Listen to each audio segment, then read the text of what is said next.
A family life educator, Valda Bruno Durand, says there is a greater need for sex education measures in the school system in Dominica. She told a roundtable discussion that there is need for an intervention in schools as it relates to sex education. People are engaged in a new number of unhealthy practices. Those of you who work on the ground, you will see it. You may hear about it. You may have children yourself and they come home and tell you about their friends, what their friends said, but they never tell you what they say. So we have to be mindful of those things. We have groups of young people who are either at risk or they're in vulnerable situations, or sometimes in both. And that is something that we have to be very mindful of, especially in our fight against HIV and AIDS. And again, we talk about the social and the economic factors and the influences of our young people. And demonstrates a need for sex education measures that goes beyond raising awareness, especially in our school system. We need to we need an intervention in our school system, especially as it relates to sexual and reproductive health. I mean, 2010, I go into a school to do a session and we do a condom demonstration, and an adult looks at me and says, boy, I would never be able to do that with those children. You understand? So and they're telling you the truth, you know? And I know when you're the capacity building workshops, you all got a lot of that.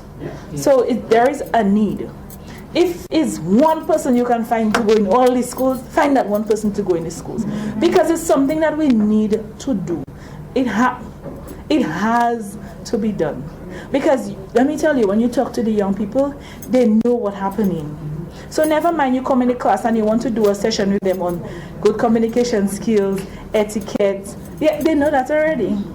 You understand? So what they really want to talk about, when they do not have the avenue to express themselves, that's when it becomes a dangerous situation. Because who they may get the information from may give them the information that they think they want them to hear. Family life educator Valda Bruno Durand speaking at a roundtable discussion held in Dominica recently.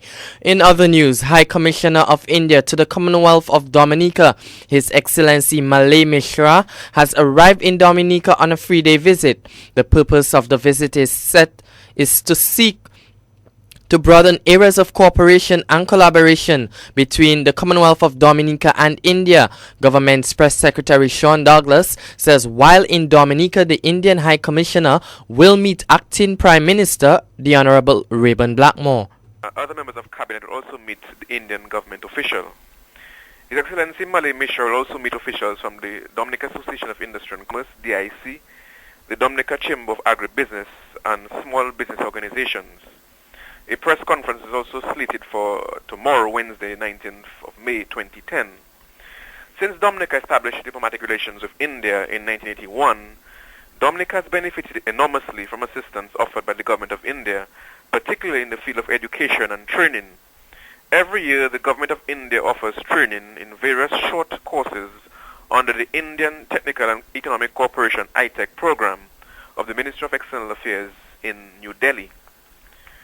Recent discussions on further bilateral assistance from the government of India have focused on the development of information and communication technology and small and medium-scale enterprises. India is becoming increasingly a significant player on the world stage, in part due to its huge population of 1.2 billion, its high growth rates in recent years, and the strides it has made in information and communication technology. Government's Press Secretary Sean Douglas. Prime Minister Roosevelt Skerrit now has the green light to call by-elections in 2 opposition constituencies. At a press conference at the Financial Centre today, Attorney General Francine Baron-Royer confirmed that the Marigot and Salisbury seats are now vacant. She says the seats were made vacant within the laws of the Commonwealth of Dominica. Section 35(1) of the Constitution of Dominica deals with the vacation of seats by parliamentary representatives. It refers to a representative as a member, and Section 35(3)(a) provides that a member shall vacate his seat in the House if he is absent from the sittings of the House for such period and in such circumstances as may be prescribed in the Rules of Procedure of the House. There is no suggestion in the Constitution or in any other law that an elected representative only becomes a member of the House when he has taken his oath. In fact, the contrary is the case. Anyone who has been elected as a representative or appointed as senator is a member of the House. For instance, when the House first meets after a general election of representatives, its first order of business is to elect a speaker. Section 36(2) of the Constitution provides, among other things, that the speaker may be elected either from among the members of the House or from among persons who are not members of the House. Attorney General Francine Baron-Royer. According to Baron, the Speaker has the responsibility to inform that a seat has become vacant. She says the Speaker was in fact correct when she announced the seats were vacant. Should one wait for them to say, "I vacate my seat"? If that were the case, what would happen if they never said so? The standing order must be given its natural and ordinary meaning. And since the member has no choice but to vacate his seat as soon as the conditions have been satisfied, that is, that he has missed the 3 consecutive meetings in the same session after having been summoned to attend, his seat is vacated without more.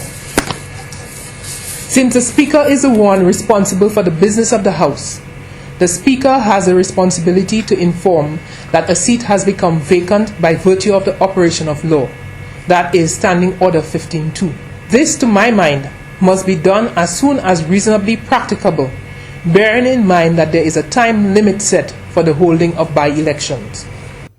Attorney General Francine Baron-Royer. In other news, General Secretary of the Dominica Labour Party, Edward Regis, is dismissing allegations that members of the party are seeking ways to overthrow member for the DLP in the Marigot constituency, Dayton Baptist.